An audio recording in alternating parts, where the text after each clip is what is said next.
Sedang aku melayari YouTube, aku terjumpa video Dr. Raihana Ismail dekat YouTube Short. Sebenarnya kalau ikut statistik lah Jabatan Perangkaan Malaysia oleh Datuk Seri Muhammad Uzir sendiri, kalau tengokkan 1970-an kadar kelahiran wanita yang dalam keadaan subur dari lingkungan 19 tahun hingga 40 tahun, satu wanita mampu melahirkan 4.9 orang anak. Tapi tahun lepas 2022 satu wanita hanya mampu melahirkan 1.6 orang anak. Jauh beza. Malaysia sedang menghadapi kadar kelahiran yang rendah macam negara Jepun.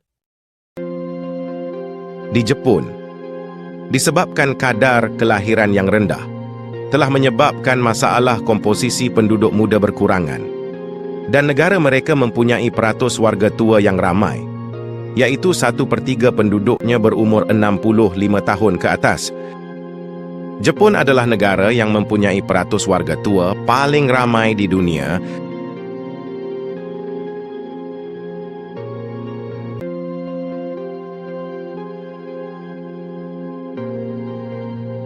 Masalah utama apabila sesebuah negara mempunyai peratus warga tua yang tinggi adalah impak kepada ekonomi. Ini berlaku kerana warga tua biasanya tidak bekerja, maka hasil negara daripada kutipan cukai pendapatan akan berkurangan.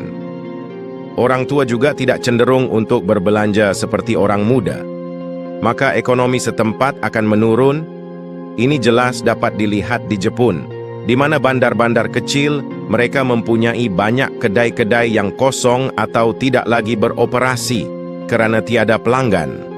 Selain itu, warga tua juga memerlukan kos rawatan yang tinggi, sekaligus menjadi tanggungjawab kerajaan menyediakan pusat-pusat kesihatan dan penjagaan untuk warga tua. Masalah ini bukan hanya berlaku di Jepun. Berikut adalah senarai 10 negara yang mempunyai peratus warga tua yang tinggi.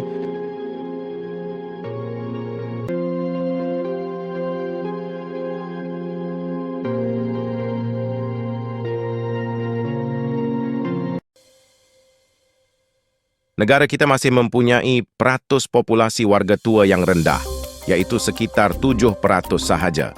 Tetapi isu tren kadar kelahiran yang rendah yang berlaku sekarang tidak boleh kita abaikan. Kita perlu tahu punca perkara ini berlaku.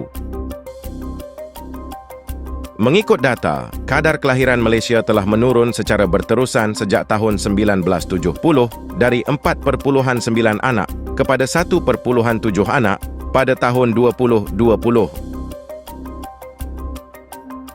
Jika dilihat dari pecahan mengikut kaum pula, kadar kelahiran bagi kaum Bumiputra adalah pada sekitar 2.1 anak, kaum Cina pada sekitar 1.0 anak, dan kaum India pada sekitar 1.2 anak. Kaum bukan Bumiputra mempunyai kadar kelahiran di bawah tahap penggantian, iaitu 2.1, terutamanya bagi kaum Cina. Kenapa kaum Cina di Malaysia mempunyai kadar kelahiran yang rendah? Menurut carian, faktor ekonomi merupakan punca utama kenapa pasangan kaum Cina di Malaysia kurang berminat mempunyai anak yang ramai. Per month, I will say average like 3,000 to raise a kid, including the food, the education, everything. Yeah, so that's why I say we need like 1 million at least to raise until like university. Apakah kesan dari kadar kelahiran yang rendah bagi kaum Cina? Sim Zezin juga percaya penurunan kadar kelahiran di kalangan masyarakat Cina boleh menjejaskan kelangsungan sekolah rendah jenis kebangsaan Cina.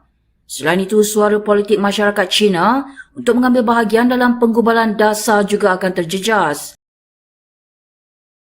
Kaum-kaum lain di Malaysia juga sedang mengalami kadar kelahiran yang rendah, tetapi penurunan kadar kelahiran kaum Cina adalah di tahap membimbangkan.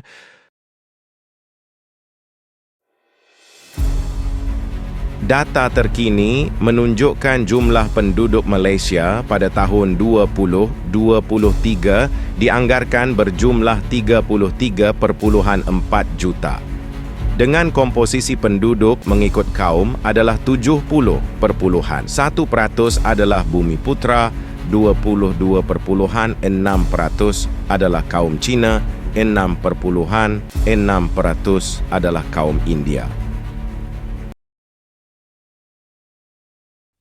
Dijangkakan pada tahun 2040, jumlah penduduk Malaysia akan mencapai 41,5 juta, dengan komposisi penduduk mengikut kaum adalah 70,21% adalah Bumi Putra, 20% adalah kaum Cina, dan 6,4% adalah kaum India.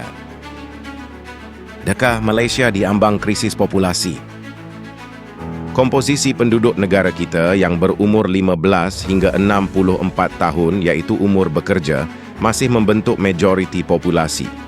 Oleh itu, kita boleh buat kesimpulan yang tren peratus tinggi penduduk berumur 65 tahun dan ke atas masih jauh untuk berlaku di negara kita.